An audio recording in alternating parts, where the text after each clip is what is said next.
দামোদর দাস মূলচাঁদ মোদী এবং হীরাবেন মোদী, নরেন্দ্র মোদী স্বর্গীয় পিতৃদেব এবং মাতৃদেবী, তাদের 6 সন্তান। দেশের প্রধানমন্ত্রীরা 6 ভাই বোন: সোম ভাই মোদী, পঙ্কজ ভাই মোদী, অমৃত ভাই মোদী, প্রহ্লাদ ভাই মোদী, নরেন্দ্র দামোদর দাস মোদী এবং বাসন্তীবেন মোদী।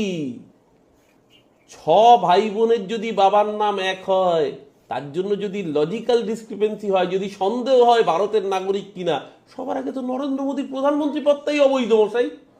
তাহলে হয় নির্বাচন কমিশনের উচিত নরেন্দ্র মোদীকে শোকজ করা, হিয়ারিং এ ডাকা, নরেন্দ্র মোদী প্রধানমন্ত্রিত্ব পদ বাতিল করা, আর নইলে নরেন্দ্র মোদীর উচিত যে নির্বাচন কমিশনারকে নরেন্দ্র মোদী অ্যাপয়েন্ট করেছেন তাকে সবার আগে ঘাট ধাক্কা দিয়ে বাতিল করা।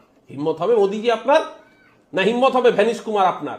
বিজেপির তল্পি বাহকতা করতে গিয়ে এমন অসভ্য জায়গায় নামিয়েছেন, বাংলার মানুষ লাইনে দাঁড়িয়ে হাজিরা দেবে? পার্সোনালি ফিজিক্যালি লাইনে দাঁড়ানো বাধ্যতামূলক 1,36,00,000 মানুষ, হাসপাতাল থেকে অক্সিজেনের নল লাগানো, সেই অবস্থায় হিয়ারিং আসতে বাধ্য হচ্ছেন, হিয়ারিং অ্যাটেন্ড করতে গিয়ে মারা যাচ্ছেন। যদি 6 ভাই বোন হয়ে যায়, তাহলে 6 জনের বাবার নাম এক কেন? আরে তুই কোন হরিদাস পাল ভাই? 6 জনের বাবার নাম যদি এক হওয়া অপরাধ হয়, তাহলে সবার আগে তো দেশের প্রধানমন্ত্রিত্ব পদটাকে বাতিল করতে হবে। দেশের প্রধানমন্ত্রী আজকে প্রধানমন্ত্রীর চেয়ারে থাকতে পারবেন না,